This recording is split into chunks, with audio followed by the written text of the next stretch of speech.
Bom dia, boa tarde, boa noite, gente. Meu nome é Maria Isabel e hoje a gente vai tratar um pouco sobre a industrialização brasileira. Bom, o processo industrial brasileiro ele pode ser dividido em 4 períodos principais ou 5, dependendo da sua linha de análise.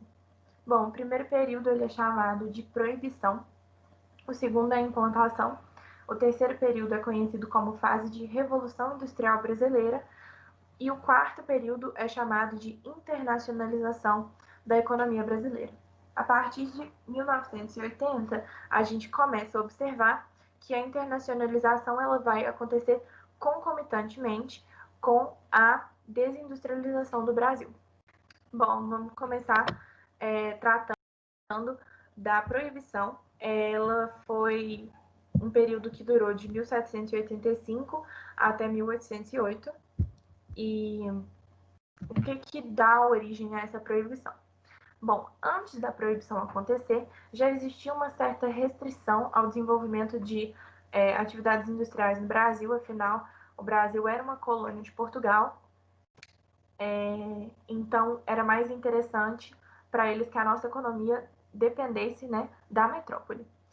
Apesar de uma proibição, era permitida ainda uma pequena indústria para o consumo interno. Devido à distância entre a metrópole e a colônia. Então, alguns setores, principalmente fiação e calçados, eram realizados aqui porque existia uma demanda muito maior do que a metrópole poderia enviar devido às distâncias que existiam entre a Europa e o continente americano. Bom, na segunda metade do século XVIII, algumas indústrias começaram a crescer, como, por exemplo, a do mármore e a indústria têxtil. Portugal já possuía indústrias nesses setores e isso abre uma concorrência ao comércio que poderia tornar a colônia independente financeiramente, já que esse estímulo econômico da competição próprio do capitalismo mesmo, ele vai gerar um lucro muito grande para a colônia. E o desenvolvimento e a independência financeira vai propiciar a independência política.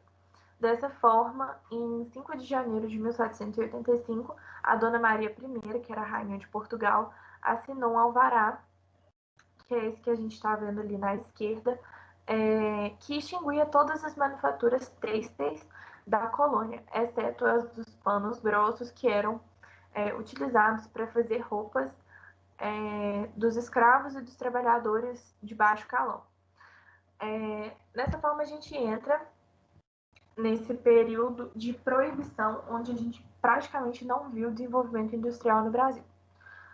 O segundo período é o período de implantação e ele vai de 1808 até 1930. O que acontece em 1908? A família real, fugindo da situação napoleônica que estava acontecendo na Europa, vem para o Brasil e como agora o Brasil está sendo elevado, ele não é mais só uma colônia, ele é a morada também da família real portuguesa, ele precisa ter algum tipo de desenvolvimento econômico. Dessa forma, Dom João VI, ao chegar no Brasil, ele revoga o alvará da Dona Maria I.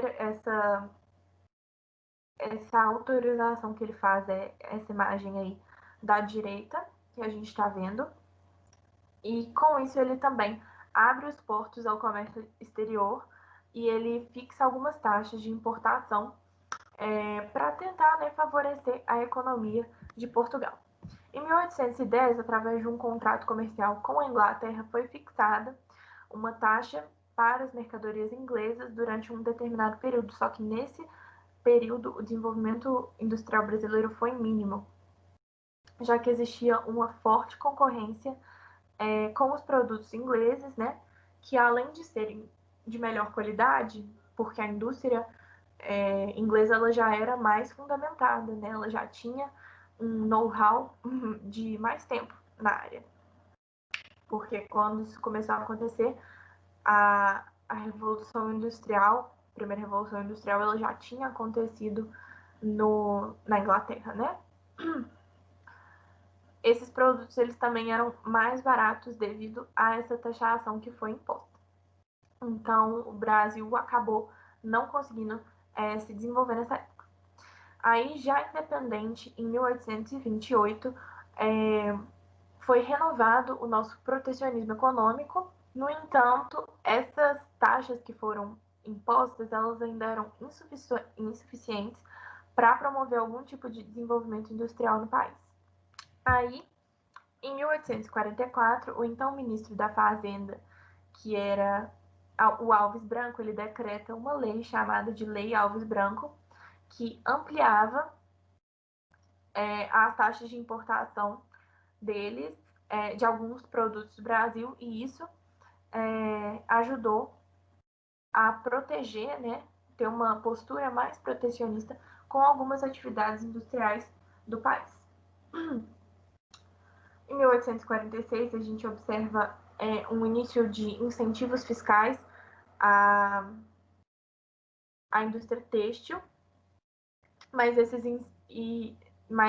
nem esses incentivos foram suficientes para alavancar o nosso desenvolvimento industrial. Por que isso acontece? A escravidão ela ainda era presente e isso é uma coisa muito importante da gente entender, porque com um sistema escravista não existem trabalhadores, né? Faltam trabalhadores livres assalariados que vão funcionar como mercado consumidor. Dessa forma, fica complicado de desenvolver um setor onde você produz e ninguém compra. E também as elites cafeeiras, elas ainda estavam no seu auge, então elas não estavam dispostas a investir na indústria. Com a assinatura da Lei Eusébio de Queiroz, que proíbe o tráfico intercontinental de escravos, a gente observa duas consequências importantíssimas para o desenvolvimento industrial brasileiro. São elas os fatos de que os capitais que antes eram implantados nessa compra de escravos, eles ficaram disponíveis e parte deles, uma parte significativa deles, começou a ser aplicada no setor industrial. E também a cafeicultura, ela estava em pleno desenvolvimento, mas ela necessitava de mão de obra. E como não poderiam mais entrar escravos no Brasil, houve ali uma política de incentivo à imigração. E isso estimulou a entrada significativa, né, de imigrantes no Brasil que trouxeram, além de novas técnicas de produção de manufatura, também uma mão de obra que seria assalariada e livre para o Brasil. Dessa forma, eles constituem a base do mercado consumidor, que foi indispensável para o desenvolvimento industrial, e eles também representam uma força de trabalho especializada, que era uma coisa que o Brasil ainda não tinha até esse momento. O setor que mais cresceu foi o setor têxtil, né? Favorecido em parte pelo crescimento da cultura de algodão em favor, né, da Guerra de Secessão dos Estados Unidos. É importante citar os Estados Unidos como exemplo. Lá eles abolem a escravidão exatamente para ter um mercado consumidor. Essa preocupação era muito grande porque existia uma vontade de um desenvolvimento capitalista. E para isso é necessário que haja, né, essa camada da população que vai consumir o que aquela indústria vai produzir. Bom, esse primeiro momento de surto industrial aconteceu entre 1881 e 1889, onde a gente observa um crescimento industrial bastante grande, que inaugurou o processo de substituição de importações, que foi o método produtivo que nós adotamos no primeiro momento, que se contrapõe a, por exemplo, o processo de plataforma de exportação, que foi aquele adotado pelos tigres asiáticos, que eu abordei na aula de industrialização geral. Bom, é legal de citar também, agora, esse mapa aqui que eu vou passar. Ele é um mapa da indústria brasileira em 1907. Nesse ano, os estados mais industrializados do país, eles estão marcados ali em verde escuro, quanto mais claro, menos industrializado. Eram Rio de Janeiro, São Paulo, Rio Grande do Sul e Pernambuco. E Nesse momento, a gente observava cerca de 3 mil empresas, que já era um número muito significativo, porque em 1889 a gente tinha cerca de 600 empresas no país inteiro. Então, esse primeiro censo industrial que ocorreu em 1907, ele mostrou um crescimento muito significativo da indústria brasileira, que vai continuar exponencialmente, como a gente observa nos próximos censos industriais, por exemplo, o de 1920, que 13 anos depois já demonstra mais 10 mil empresas no país. Então, de 3 mil a gente passa para 13 mil empresas em 13 anos, né? Beleza. Vamos falar um pouquinho sobre a nossa Revolução Industrial Brasileira, né? Que foi o período que aconteceu entre 1930 e 1956. Ele foi bastante marcado pela Revolução de 1930 e pela pessoa, né, do Getúlio Vargas, que operou uma mudança decisiva no plano de política interna, afastando do poder as oligarquias tradicionais, que representavam interesses ainda muito agrários. O Getúlio Vargas ele adotou uma política industrializante com a substituição da mão de obra imigrante pela nacional. E isso representa uma nova criação de empregos para pessoas brasileiras, né? E isso faz a população também enriquecer, o trabalhador também enriquecer. Bom, essa mão de obra ela era formada majoritariamente no Rio de Janeiro e em São Paulo, em função do êxodo rural, que decorre, né, da decadência cafeeira e também dos movimentos migratórios nordestinos que se concentraram ali no estado de São Paulo. Vargas também investiu bastante na criação de uma infraestrutura industrial, mudando um pouco o foco da nossa indústria, porque até aquele momento a gente ainda só produzia bens de consumo num modelo de substituição de importação. O que é a substituição de importação? É produzir aquela coisinha para que você não tenha que comprar ela de fora. Só que esse modelo ele não se provou tão eficiente quanto os modelos de plataformas de exportação. Bom, ele investe nas indústrias de base e nas indústrias de energia, que geralmente são as indústrias que a gente observa em países desenvolvidos. Então, isso foi um grande ponto de virada para o setor industrial brasileiro.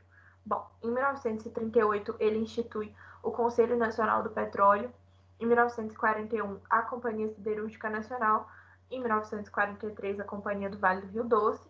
Em 1945, a Companhia Hidrelétrica do São Francisco.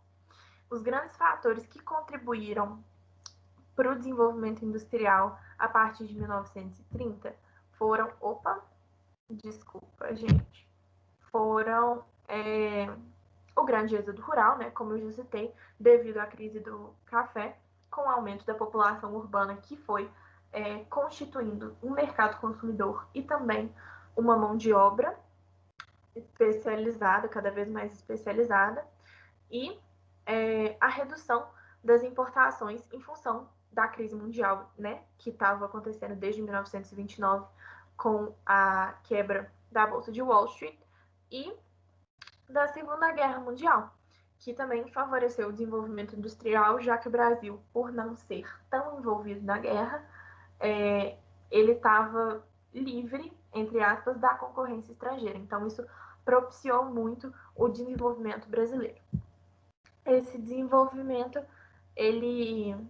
Ah, tá. E a gente também começa a exportar muito devido à Segunda Guerra Mundial, já que o Brasil era um país, novamente, que não estava tão envolvido, então a gente tem para exportar, porque a gente está produzindo mais do que a gente está consumindo.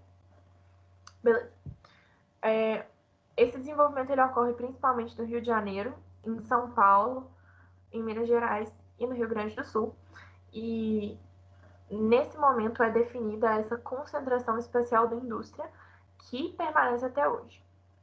Bom, tratando um pouquinho agora do segundo governo Vargas, que aconteceu ali de 1951 a 1954, os projetos de desenvolvimento eram já baseados no capitalismo de Estado, uma política um pouco mais keynesiana, e ele fazia isso através de investimentos públicos, né? Por exemplo, no BNDES, e isso forneceu um subsídio muito importante para que o Juscelino Kubitschek pudesse, né, lançar o seu plano de metas já no seu governo, que mostrou sim um elevado custo para a internacionalização da economia brasileira, mas, no entanto, desenvolveu o país de uma forma que não havia sido vista antes. Bom, agora tratando do quarto período, agora sim, ele é chamado de industrialização e ele ocorre desde 1956 até os dias atuais. Bom, a gente tem que entender que, por exemplo, em 1950, a gente tinha alguns problemas grandes que dificultaram o nosso desenvolvimento industrial. E eles eram a falta de energia elétrica, a baixa produção de petróleo, que era e ainda é um dos maiores alicerces, né, do sistema energético do mundo, e a nossa rede de transporte e de comunicação era ainda muito, muito deficiente. Bom, como eu citei no primeiro vídeo, a rede de transporte ela é um dos fatores que mais propicia o desenvolvimento industrial, como ela, já que ela, né, diminui o preço que você tem que pagar para levar a sua mercadoria até o destino onde o consumidor vai efetivamente comprar ela. Então, se você minimiza os seus custos através de um sistema eficiente de transporte, você tem mais chances de se desenvolver. Bom, para sanar os dois primeiros problemas, quem atuou foi o presidente Getúlio Vargas, inaugurando, né, a Companhia Hidrelétrica do São Francisco, a usina hidrelétrica de Paulo Afonso e criando a Petrobras. O governo do Juscelino Kubitschek já entra com um plano de metas que dedica, né, 2/3 dos seus recursos, mais de 2/3 dos seus recursos, para estimular o setor de transporte de energia. Então, ele já entra no governo com essa consciência de que ele precisa focar nesse setor. Bom, a gente observa ali nos anos em que o plano de metas estava sendo exercício, um crescimento da indústria de bens de produção.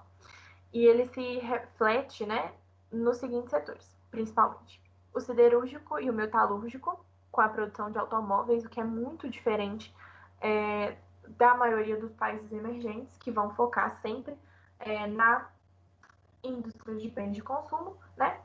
A gente também estimula o nosso setor químico e farmacêutico e o setor da construção naval, implantando ali no Rio de Janeiro, em 1958, o Grupo Executivo da Indústria de Construção Naval, que é chamado de GEICOM. Bom, a gente teve nesse período a maior escala da internacionalização da economia brasileira através das multinacionais.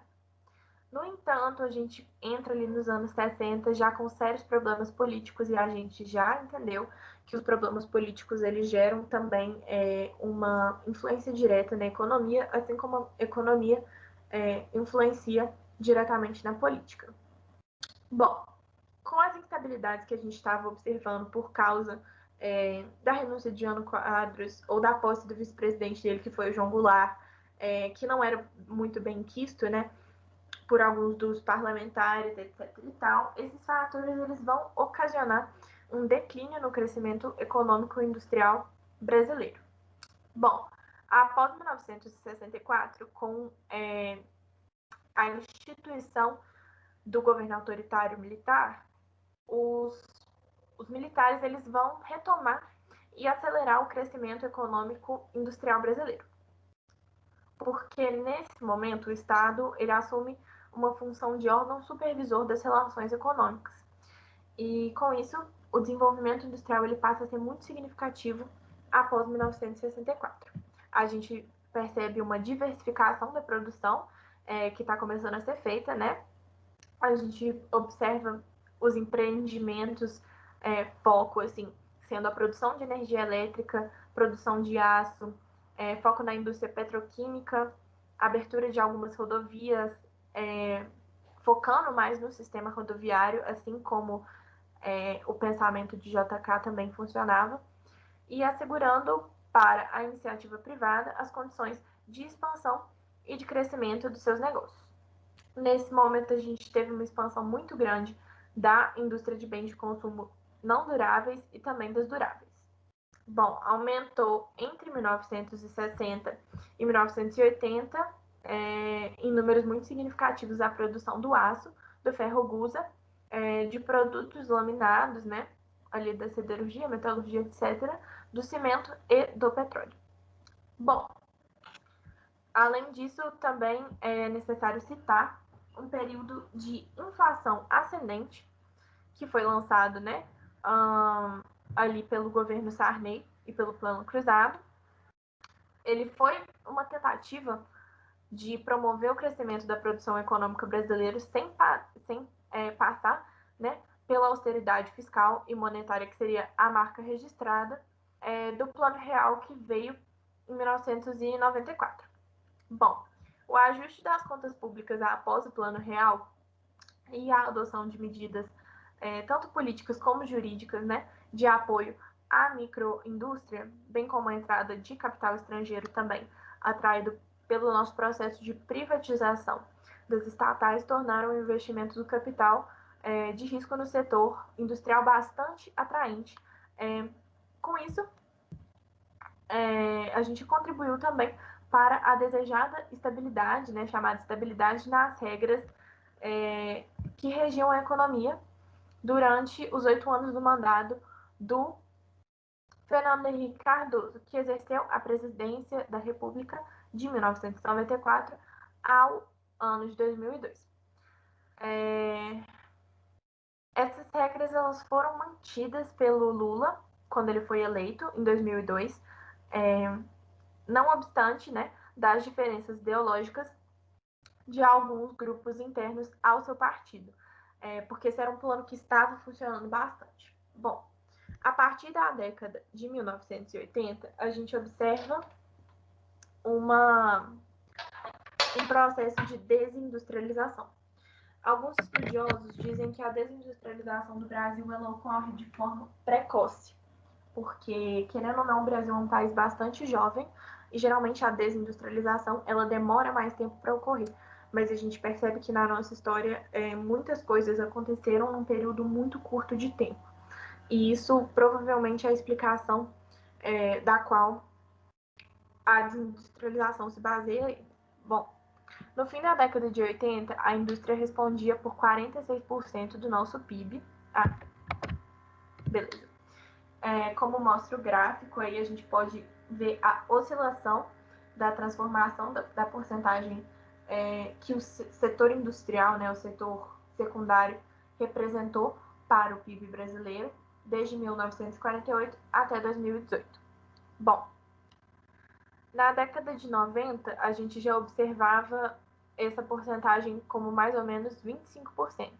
Em 2015, já estava em 22,7%. Geralmente, os países mais desenvolvidos, eles têm um crescimento do setor da alta tecnologia e também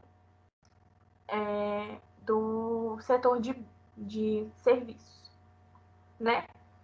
Mas o Brasil não é um país desenvolvido, o Brasil é um país emergente. Por isso que não se entende a desindustrialização do Brasil como uma coisa comum de acontecer. Bom, os dados eles incluem a indústria extrativa de transformação, construção civil e serviços industriais. Das 27 unidades federativas do Brasil, em 23, ou seja, em 23 estados, houve uma queda da participação da indústria na geração de riqueza entre 2010 e 2013. A perda de competitividade da indústria nacional explica boa parte da forte relação entre a retração do setor no PIB. Bom, segundo a Confederação Nacional da Indústria, que é a CNI, para elevar a competitividade, o Brasil precisaria de aumentar os investimentos em infraestrutura, né, inclusive no setor de transportes, no setor de comunicação, etc. E ampliar também a participação nos mercados internacionais e promover reformas estruturais. Bom, segundo o IBGE, durante a crise econômica de 2014 no país, a produção brasileira ela apresentou, no início de 2016, uma queda de 18% em relação ao início de 2014. A partir de então, a gente começou a observar uma melhoria bem vagarosa do nosso desenvolvimento econômico, mas a gente percebe que a indústria ela tem se estagnado bastante, né? Tem se mantido ali num nível bem baixo de participação na economia brasileira. Bom, a aula foi essa, gente. Caso haja alguma dúvida, pode me perguntar. E é isso. Muito obrigada. O pessoal sabe como é que tá no vídeo.